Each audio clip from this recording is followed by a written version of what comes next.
Hi everybody, my name is Professor Ruth Nettle and I'm the leader of the Rural Innovation Research Group. I'm in the School of Agriculture and Food in the Faculty of Veterinary and Agricultural Sciences here at the University of Melbourne. I have the pleasure of being the MC for our webinar panel today.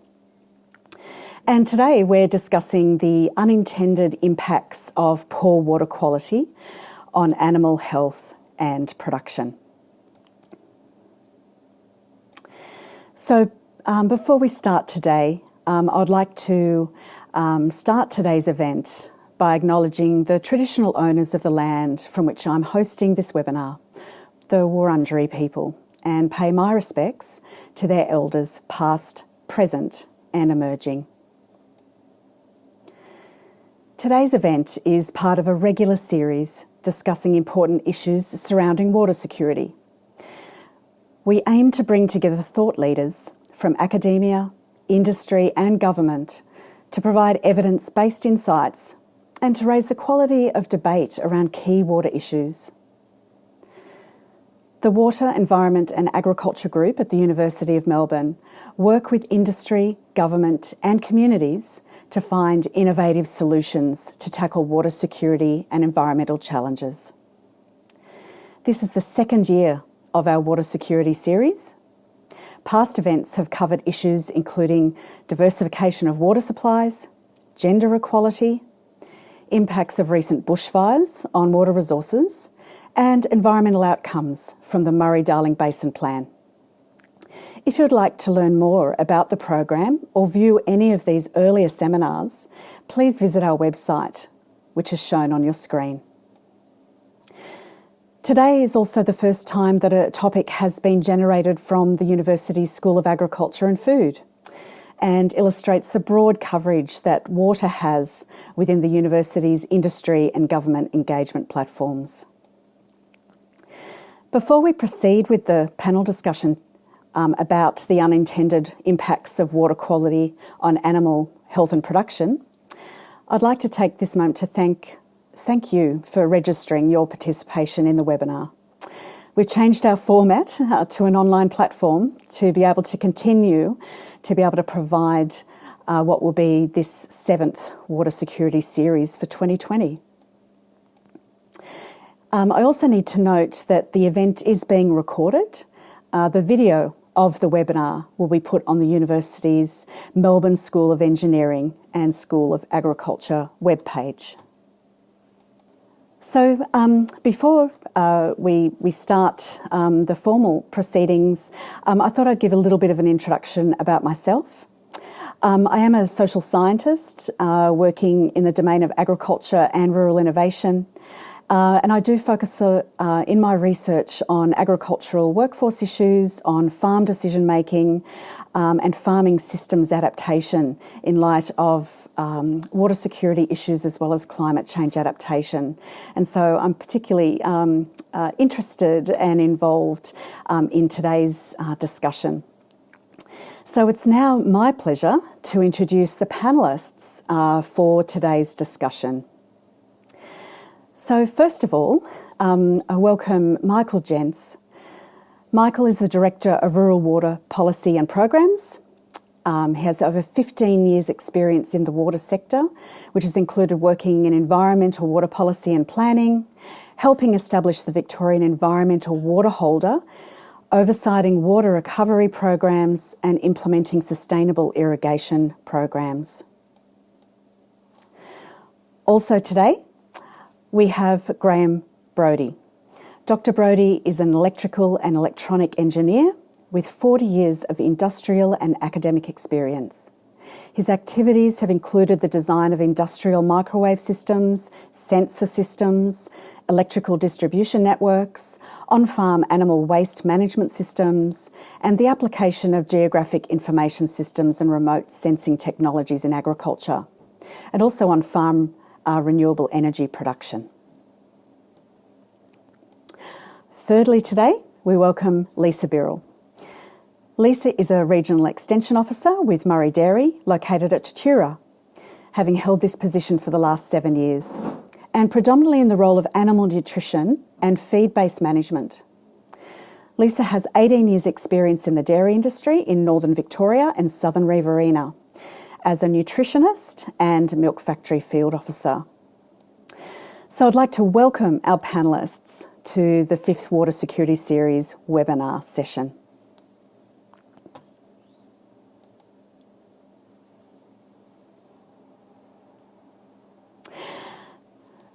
Now, before I ask my first question, it's worthwhile just providing a little bit of background to the context for our topic today. You know, a variable climate puts increasing pressure, we know, on finite water resources, but in combination also with droughts and floods, leading to both water shortages and also then water quality issues in southeastern Australia. There are large impacts on agriculture, and we tend to focus a lot on the water shortage area. So whilst we acknowledge water as an input to agricultural production systems, we do rarely focus on the impact of the variable water supply and quality on animals and animal production. So in this context, I think it's an important question for us today. How do we manage these systemic issues related to variable water supply and quality to minimise the negative impacts on animals and animal production? So today we'll explore the current state of this issue, the main sources of variable water supply, water quality issues, and the state of on-farm innovation to address these issues. And at the end, we're hoping we can really strongly identify what, if anything, more could be done around this topic. And as someone who has worked with rural communities and farming systems groups myself, I'm very much aware that addressing these intertwined issues really needs to consider not just the farm perspective, but the policies, the science, the infrastructure, and the technologies that might be part of the solutions. So I'm particularly interested in today's discussion and really looking forward to hearing from our panellists. Now, just a reminder before I turn to the panel with the first question, please use the Q&A box and you can start submitting questions to the panel. So to begin, agriculture does tend to be reliant on rainfall to meet surface water demands, and this is becoming increasingly variable. There's more intense rainfall over shorter periods, leading to either too much or too little water in terms of floods and droughts. So to set the scene for us, Michael, if I can bring you in first, could you provide us with a bit of a snapshot of these changes to water supply, particularly for irrigated agriculture in Victoria? Because then I think we can get a sense for what might lead then to some of the water quality issues. Welcome, Michael. Thanks, Ruth, and thanks to everyone for having me along. As you pointed out, Ruth, that's correct. You know, the current climate and stream flow is changing and has changed over the historical record. Victoria's climate is showing a warming and drying trend over the recent decades, and we really expect this to continue. In comparison to the historical conditions we've seen before, we're already experiencing higher temperatures, reductions in rainfall really around that autumn and winter period, and in some locations an increase during the warmer months during those summer periods.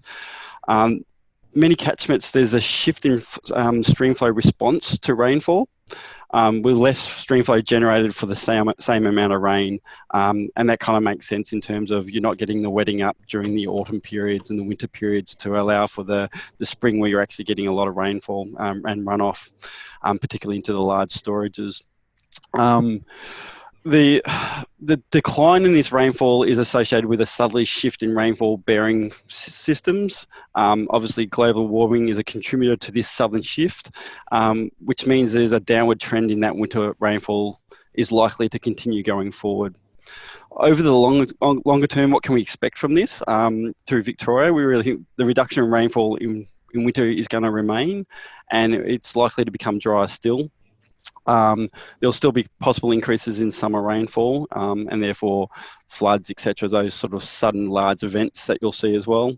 You'll get increases in potential evapotranspiration during the higher temperatures as well, and therefore a reduction in stream flows across the catchments because of this less rainfall and higher potential evapotranspiration. So your stream flows, what you expect you normally would get, will no longer be the same, and we'll see a decline going through, and that's what the modelling is showing us. Even if there's going to be an increase in summer rainfall, it's probably not going to offset the gains as we talked through around winter and the autumn-winter period when you're actually getting that wetting up of the soil and coming through. So we're going to really see a lot of variability that will come into play even more so than we are seeing now, and the chances of experiencing that warmer conditions and the less stream flow is going to be a lot higher going forward than we've seen in the past. Yeah, great, very sobering information there, Michael. Great introductory comment. So I just want to move now to Graham in this introductory session. So we've heard about changes in the winter and then also in the summer, an overall decline. So moving inside the farm gate, Graham, what would you list as the main animal health and productivity issues that have to be dealt with alongside this increasing variability in rainfall and through those seasonal shifts, as well as less water overall? Yeah, thanks, Ruth. Look, there's probably a couple of key things which come out of this. The first one is within, inside the farm gate, a lot of the producers themselves will be looking to secondary water sources to provide for their stock. That means they'll be looking at things like long-term stored water in dams, which are probably declining in level. The other one is groundwater, and both of those have some concerns in terms of quality. I'll talk about those maybe a little bit later as well. But the other ones, which are probably equally as problematic but not quite so obvious, are the secondary consequences of reduced water availability. And that is reduced fodder availability, delving into sources of fodder for the animals, which is probably not ideal, such as straws from various crops that are being produced. And the other one, I guess at this stage, is probably the propensity of fires. We've just been through a fairly horrific summer over the last 12 months. There's fuel loads, they're dry. That's going to cause some issues as well, because it means that if there is a fire that goes through somebody's property, then that's going to reduce their fodder availability as well. So there's a couple of those kinds of things which are going to profoundly impact on the productivity of animals.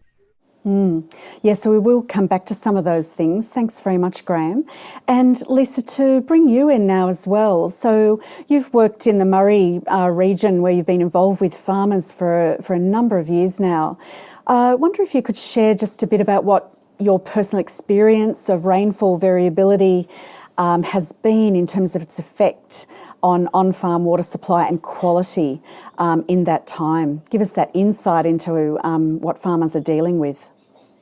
Thank you, Ruth. I agree with a lot of what both Michael and Graham have previously said, that the change and when we get the rainfall does have an impact for the on-farm supply. That if we're not getting those winter rains and autumn rains, then we're not getting that on-farm runoff. So farms up in this region in the northeast, where they do rely on dams for their stock water, it will have an impact on how much water they have in their dams. With the recent bushfires, obviously, suddenly big rain events, a lot of debris from burnt out forests can run into those dams as well, which will have a big impact on the quality of the water that's been offered to the animals. And on the irrigated farms, for those that do have a stock and domestic licence, the water quality that comes from Golden Murray water is of a high quality, but when they do have to look at other on-farm sources, such from bores, there are potential quality issues such as high salt levels or high in certain minerals that can then lead to deficiencies in animals as well. So the big challenge for any primary producer reliant on when they've got poor water quality is the minute that we offer poor quality to animals, we're not going to get them to eat, which means we're not going to get the output from the animals, be that milk, be it meat, be it wool. We limit our productivity from those animals. Yes, great. Thank you. Well, that really sets the scene for some deeper discussion that we can have now. First of all, I do see that there is a question in the Q&A box that I thought I'd put to particularly Graham and Lisa, and then, we can also pick that up a little bit later. So we've had a question about sort of what the empirical work or research work that has been done in Australia regarding the effect on cattle and sheep productivity of cleaner water or better quality water. Would either of you be able to point to research that's been done or being done on this area, or we can respond in the text. So Lisa or Graham? I know Sorry, Graham. I know that from a dairy point of view, there is currently a PhD being done on looking at the impacts of water quality, and through improving that, can you actually get more from production? I don't know much more about it from that, but I think water quality is something that's sort of been not studied as much. It's just sort of given that it's always there and it's always going to be good, so why are we worrying about it? But with how the climate has changed, how water allocations have changed, I think it's something that's coming into its own and is being looked at, especially if you're trying to drive more and more production, potentially from fewer animals, and do it very efficiently. Then water is another input, as you said, Ruth, that really does need to be looked at, not just from the quality that grows onto the crops, but also what we put in front of animals as well. Yeah, so very timely session we're having today. Graham, you were going to add something there? Yeah, I was. Yeah, just a little bit of data that I've have had a look at suggests that just shifting from what would be a fairly normal water source on farms, which is of reasonably good quality, to say something of poorer quality, with higher dissolved salts, higher turbidity and so on, you can probably expect about a 10 to 15% reduction in productivity as a result of that. So it is quite significant. I mean, most of our production systems are very marginal when it comes to inputs and outputs and how they are balanced. So having a 10 to 15% loss in productivity can be quite significant for a production system. Yeah, so we might be able to share some of that that research as well afterwards, Graham. Thank you. But actually, there's another really great question which I should have perhaps posed first to yourself, Graham, and Lisa could come in. What are we really talking about when we talk water quality? What are you mentioned a few of them there, Graham, turbidity and other aspects. Could you just run us through some of those dimensions of water quality that we're talking about today? Yeah, sure. I'll do my best to try and outline a few of them. So there's various dissolved solids. So total dissolved solids is a fairly important issue. Salt is one of those. But there are other things such as sulfates and nitrates which can contribute to water quality. Also, the actual pH of the water. So ideally, we would like to have neutral pH for all kinds of reasons. But one of the most important ones, of course, is that maintains neutrality or close to neutrality in the rumen of the animals. But if there's a significant shift in the pH of what's going into the rumen, of course, that can then change the microbial community in the rumen, and that can cause all sorts of troubles for animals in their production. The other one, of course, which is interesting, is taste and odour. I mean, just like us, animals are susceptible to something which they like or don't like, and so that can change their willingness to actually drink the amount of water that they would like to drink. There's also various pathogens which can be grown in, say, for example, warmer water. So when the water becomes warmer, it's able to support more bacterial communities, which reduces the oxygen levels, and so we have all of those sorts of compounding situations. Great. Thanks, Graham. We might come back to you because there's a further question on that, but this is part of our second round, just going back to our panellists to go into a bit more detail, so that's a good entry.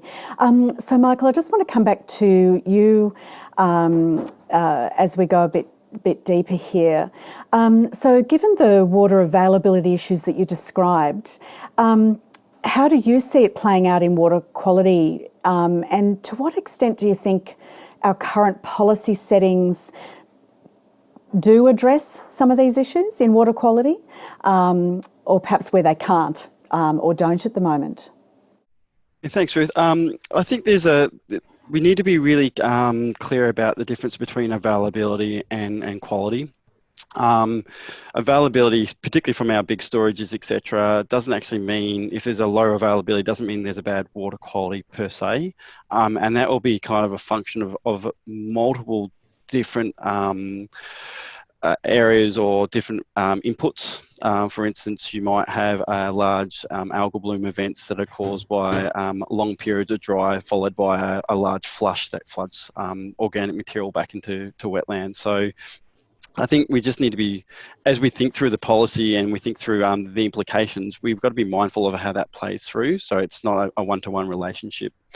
In saying that, I think there's a lot of work that has been done from a policy angle, and a lot of work's been done on farm as well, in terms about how do they manage the inputs back into the river systems from their own farm production systems, and that's kind of been a function of some of the things that Ag Victoria and we do as well, in terms of looking about on-farm extension works to kind of reduce those inputs back into those streams, but also the price of water, etc., where people are actually trying to maximise the water that's used on farm, and they don't want to see those nutrients that they've applied go back into those streams.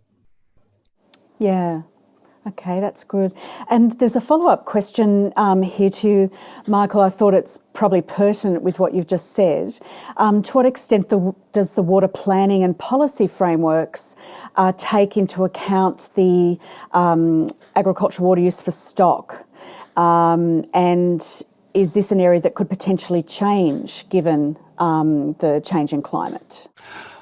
So I think we're quite fortunate in Victoria. We've got a pretty robust water allocation framework. The rules are pretty clear in terms of what can be accessed and how that water is used, stock and domestic licences, and then you get into the irrigation sort of area a little bit more about how water is being allocated and the ownership of that water, etc. I think there is, when you talk about extreme events and things like droughts or bushfires, there is some response in terms of how, in some areas, as Lisa pointed out before, where you have some dams that are impacted by bushfires or water quality for a short period of time. What's the response to that? Be that, we have programs around pipe and risers, sort of emergency watering points where people can access good quality water off farm and cut that back for a period of time, both from an availability issue or a water quality issue during those periods. So I think we're continuing, and we're seeing that a lot more within the bushfires that we saw this year. The access to the need and the access of those schemes, and we're kind of continue to look at that across the board around those extreme events. I think the other response that's kind of occurred over the last probably decade is really around the piping of stock and domestic schemes across Victoria.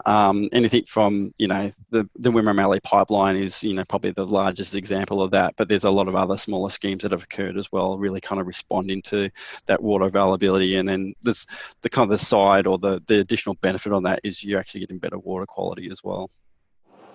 Great, thanks. And just to bring you in too now, Graham, a bit more, following up on what you described earlier about what we're meaning about water quality, a couple of questions to probe a bit deeper about what are the animal issues their impacts and considerations. We've got a question. It's great to have people from all over the place, and especially here from southwest Victoria, asking.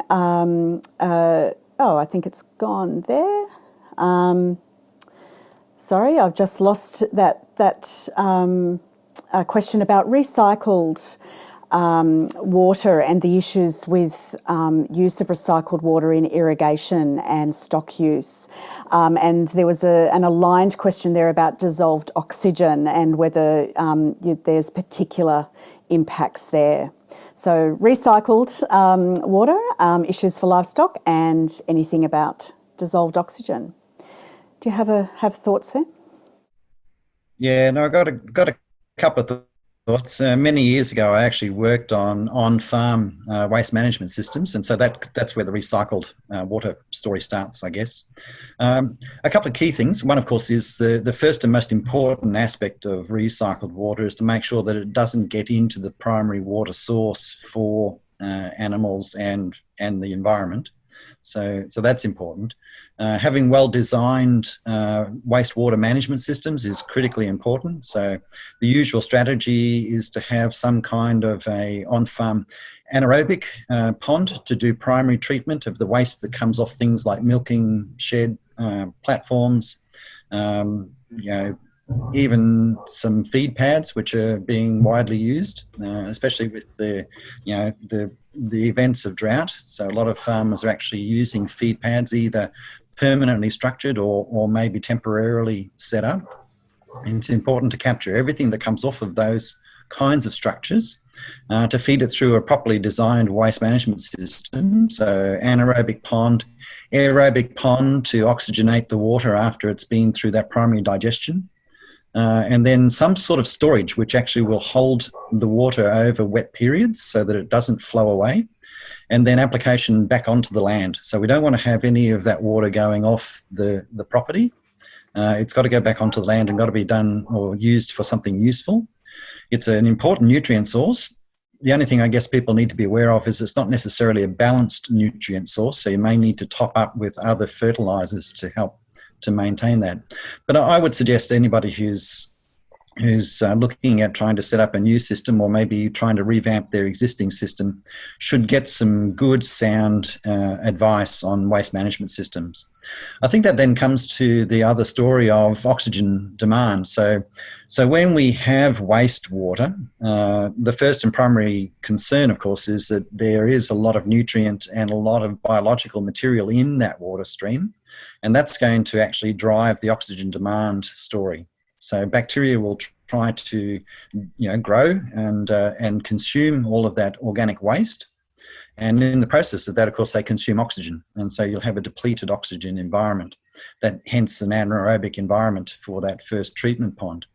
But we need to make sure that the water is well oxygenated before it goes back out onto the land, because otherwise you'll have an oxygen depleted root zone, which can reduce the productivity of pasture and crops and so forth.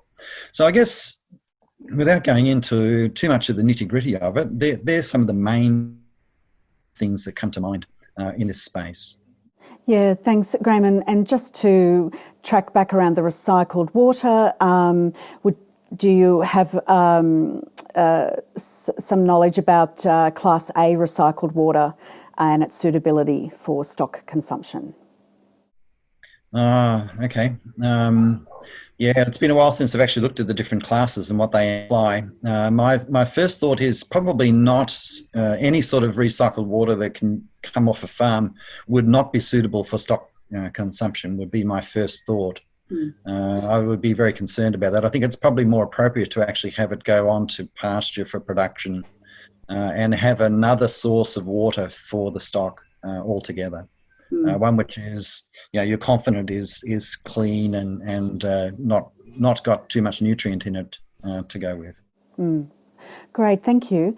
What you've covered there, Mike and Graham, is some interesting interconnects with infrastructure and engineering effort, I suppose, that's really required around the water quality issue as well.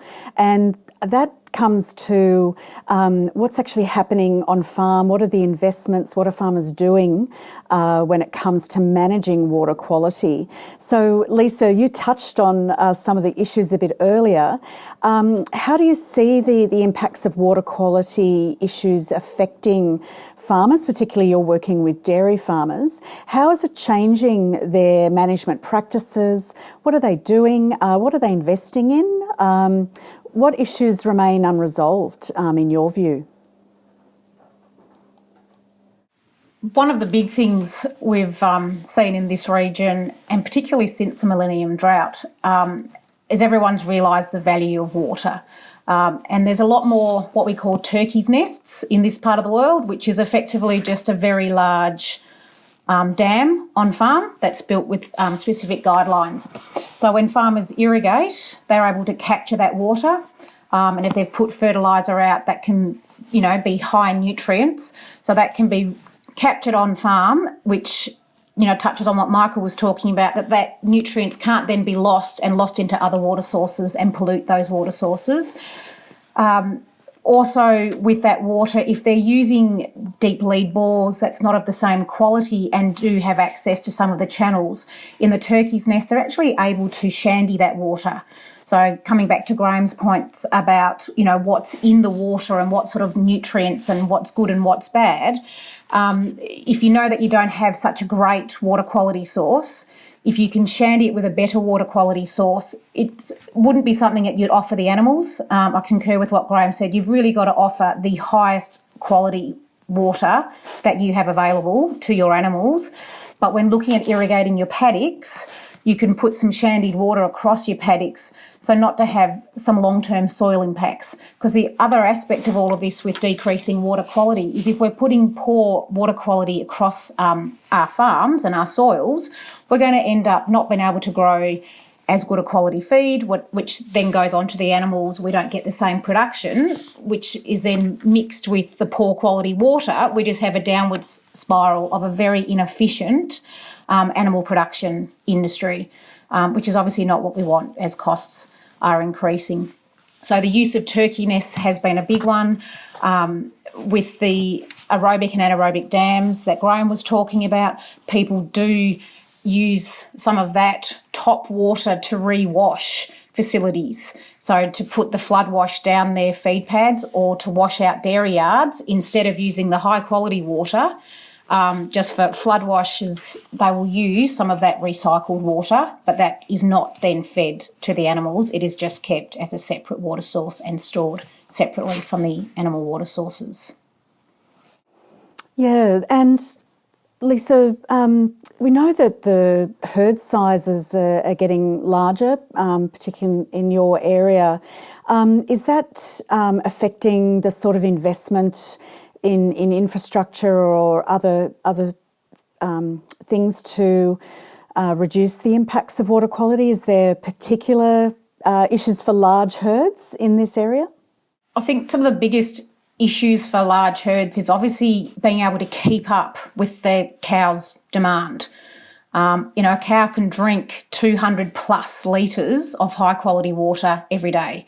And as the climate changes and we move into hotter summers, then that requirement increases more and more in litres for each animal as well. So when you look at on-farm infrastructure, having very small water troughs with very small pipelines going to them is a real impact because the animals will drain the water and it just can't keep up to what their requirements are in the weather.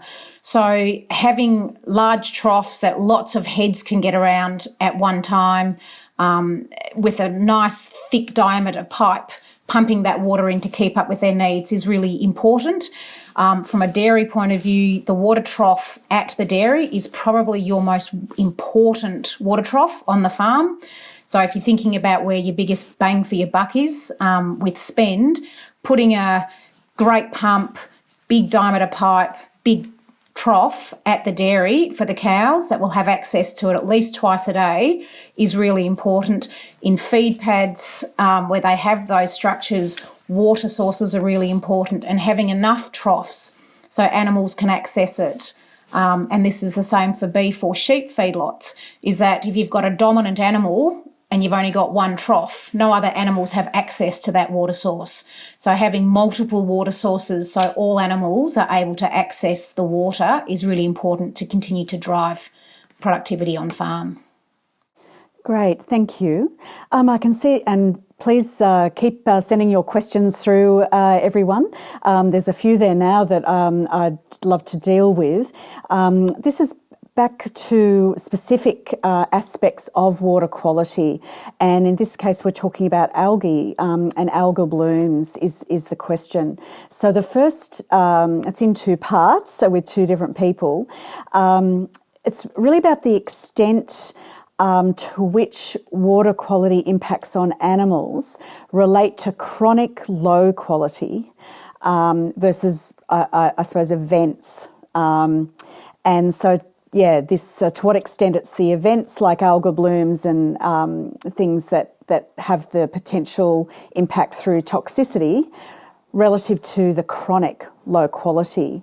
Perhaps it's not a black and white answer, but I wonder between Graham and Lisa and perhaps Mike as well, your thoughts on this. Is the more variable climate leading to the higher chance that there could be chronic low quality issues, or do you think it's more these events that are an important consideration? Would anyone like to have a go at that? Graham? Oh, sorry, Mike. Yeah. I can jump into that last point around where the climate's kind of bringing us to. Given that just the dry winters, you'll have potentially longer periods between the floodplain being inundated, that organic material. We're talking large-scale events here, so you think about the events that happened in sort of '94 in the Darling, or the recent events. I think it was 2007-8 in the Murray, where there's large-scale blue-green algae events, which really a combination of a whole lot of dry periods for a long period of time, with then rainfall putting a whole lot of organic materials into the main river stems. I think those events are likely to continue in terms of the major events. The things around chronic conditions will be more from, as Lisa pointed out, is if we do have a drier climate, people might access some water that's, say, in the groundwater, which is saline, and they actually use that as their kind of option of usually a low last resort, turns into a more permanent water source, which could be an issue not just for the animals, but also for soil condition as well. So they're the things that we need to be really kind of mindful of. They kind of sort of half go hand in hand over time. Yeah. And Graham and Lisa, about the algal blooms and how you see that as a priority issue. So a comment or a question was that these do occur, the blue-green algae blooms do occur regularly in northern Victoria in the channel systems. There seems potentially could be a lack of guidelines for safe or unsafe stock use, but we haven't. They mentioned that we haven't really heard a lot about stock deaths as it relates to algal blooms. So do you have any knowledge or experience of these effects on stock? I can't say I have any knowledge on, stock deaths with it. When it comes from the channel and it, does have algae, hopefully people might have access. Sometimes they can just be a couple of days and they might have access to another water source to let the worst of that algae pass before they offer it to their animals. Because a lot of it's piped and put into a stock trough. So if you've got that growing in a stock trough, you can obviously fence that trough off, empty it, clean it out, and refill it with clean water. If animals are drinking, which is more the case up here through troughs rather than actually having direct access from the river, is probably a way to manage it from the experience that we have. But it is a little bit of an area where maybe some more research does need to happen as to what are the direct impacts, and especially if long term, what are the direct impacts for animals that that is the only access to water that they're having for an extended period of time, more than just a couple of days. Yeah. And Graham, did you want to add anything there? Yeah, I think I agree with Lisa. There's most of these kinds of things are short-term events, and so then managing what you do with the water that's already in the system is important. But I guess this comes back to having sensible infrastructure on the property as well. So things like pump storage, so you actually pump out of your primary water source when the water is available and when it's in good quality, and store that either in tanks or in large turkey nest dams, as Lisa has suggested. And then also having a very sensible and well-designed water reticulation system around the property itself, so that you can move and manage the water. Things like filters and so on, so that you can actually filter out a lot of the more damaging components of the water, particles, maybe even some of the algae itself, having flushing systems so that you can actually flush water pipes out. I think the other one too, which is pretty important, is that blue-green algae and those kinds of events are usually in response to too much nutrient being available in the water as it flows into a storage. And so good management of nutrient on the farm is another pretty important part of the story as well. So those managerial things, and probably also those engineering things, having good reticulation systems and being able to actually manage those and use those as you need them around the property is important. Yes. And another question, and thanks everybody for sending your questions through. We only have another 10 minutes or so do send them through, and I'll put them to the panel if time allows. But there's an extra question here about, has there been any work to your knowledge on measuring the extent that UV radiation treatment, either naturally or in a facility, could help in removing pathogens from water, improving purity of water and health of farm animals? So this is sort of that pre-farm gate effort. Are you aware of any work there or any thoughts there from all of you? Because this involves policy and infrastructure investment and also the science around it. Yeah. Ruth, I might just quickly step in with something which I am aware of. Certainly UV, if it's properly applied to water, although there's two things about UV that we need to be aware of. One is that its penetration depth into water is actually very shallow. So it's not going to penetrate through meters of water. It's only going to be penetrating, perhaps millimeters in depth. So that's something important to understand. The second aspect of it is that there are UV treatment systems which can be set up and used in, for example, things like waste management systems.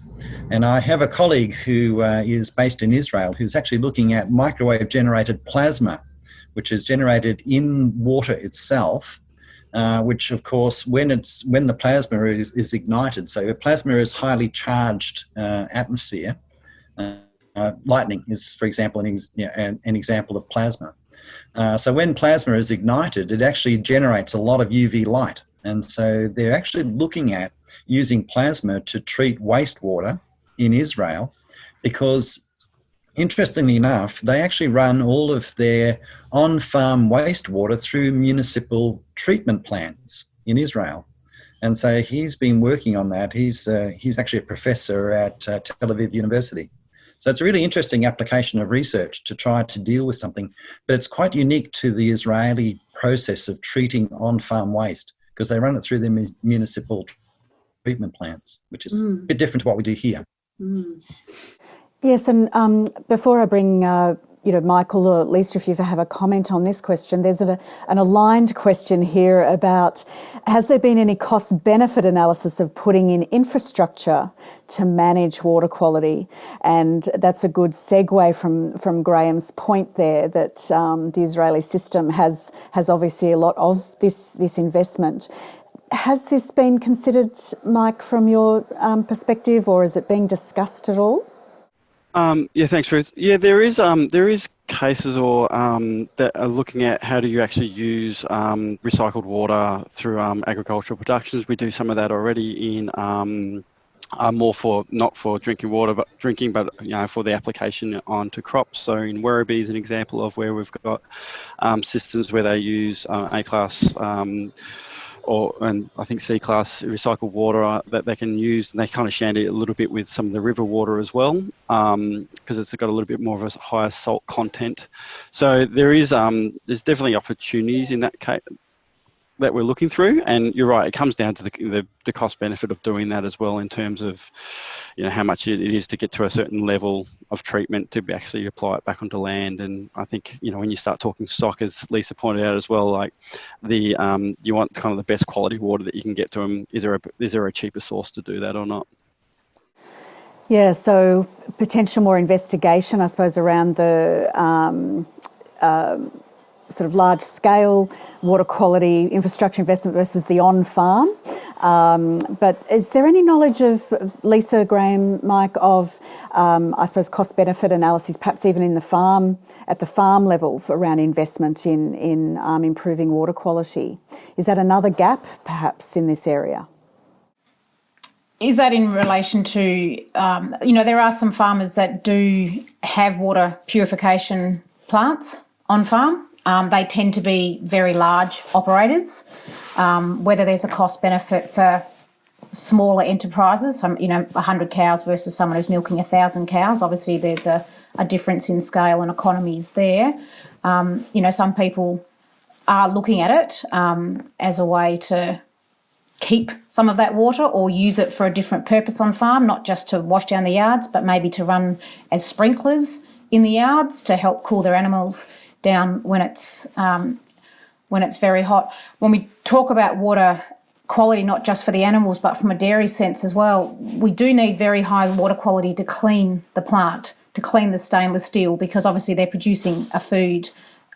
Every time that plant is used, they're producing food. So water quality is also very carefully monitored from that aspect because of the chemicals that are used. You do need to know what your water quality is to know how well your chemicals are going to work. And any time they need to change a water source, not only from an animal point of view, but from a plant cleaning point of view, water tests do need to actually be taken to ensure that they're still getting the cleanest plant possible, to make sure they're producing A1 quality milk that we all buy straight from the supermarkets. So possibly, yes, an area that could do with some further investigation, because it all does come back to money. What are you going to spend and how much money are you going to make as a result of that expenditure is what everyone looks at. Yeah, thank you. As we come to sort of our last few minutes, and I'll put questions as they come through, I really wanted to focus on the where to next questions as a panel.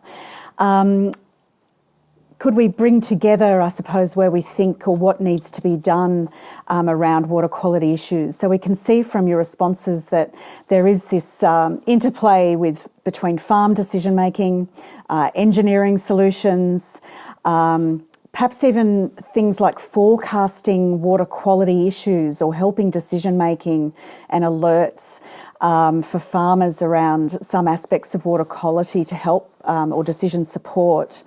And also we've mentioned a bit around the research and development agenda in this area. So I was just wondering if you could think about all this, but where do we go next? What do you think is really needed in this water quality space? So I'll get you to think about that in terms of what you think could be done more in this area. Mike, can I start with you? Do you have a view? Is there policies or investments that we think are needed, given this is going to be not a declining issue, it's going to be ramping up? Yeah, no, thanks, Ruth. And look, I really do think, this discussions like this today, but and in discussions with farmers around the benefits of good water quality for their animals is a key to how decisions will be making going forward. They can actually run it into their own farm businesses and systems to see what actually is affordable to them, and then obviously affordable to their larger business. How does that play out to from a broader policy perspective? We've sort of touched on that before around access to we talk around availability, and that's what the framework does about access to water, but really recognising the extra benefits as well around water quality in those really kind of extreme events, bushfires, etc., which will continue more. How do we make sure that communities, farmers have access to good quality water during those sort of extreme events will continue to be critical in terms of how we manage going forward. And I think you touched as well around that education kind of part of that is about people really understanding about the productivity gains you can have by improving water quality and what that actually means to your business. But on the flip side of that is the consequences of accessing poorer water quality for a longer period of time that will have an impact across the board as well, and how people may want to manage their systems or change their systems due to the changing events. So I think Lisa turned around and talked about farm storage around, do they need to actually have not just 3 days, 4 or 5 days worth of storage to manage extreme events, etc. as well. So they're the kind of things I think we need to plan for going forward and really kind of work through together about what that actually looks like. Yeah, and Graham, do you have a view about where we need to go next? Look, I think there's always need for ongoing research for production systems. I think that's a given. I think in this particular space, one of the most important needs is to try to make sure that we're setting up and we're developing systems that are implementable on farm. I think that's critically important. So it's got to be industry driven rather than research question driven. That might be something that we need to take into account. As an engineer, I hope and I think that most of my research is applied, but I think that whole business of actually making sure it would work on a farming system and actually doing system analyses, that kind of approach I think is going to be critically important into the future. And definitely from what we've heard today, also more research around the direct impacts of water quality on animals. And Lisa, what about yourself? Where do you think we need to go next in this space?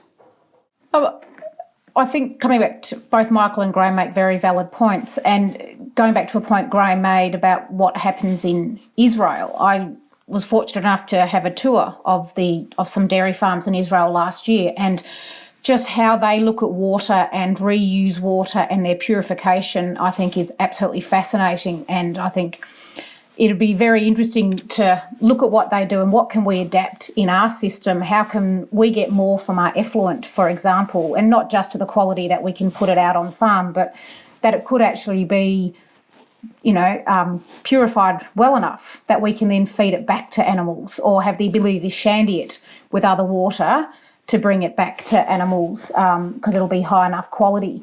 I think at the end of the day, it's all going to come back to cost and dollars, as we said before, that if these pipe dreams are going to cost a fortune and a farmer, no matter what their farm business is, the one who's got to pay for it why are they going to want to do that? There's going to have to be a good return for them to want to go that way, and whether it's a policy point of view or research or, being driven from other areas or just their own curiosity, they're business people, and there's got to be a return on their business like anyone else investing dollars in their business across any industry.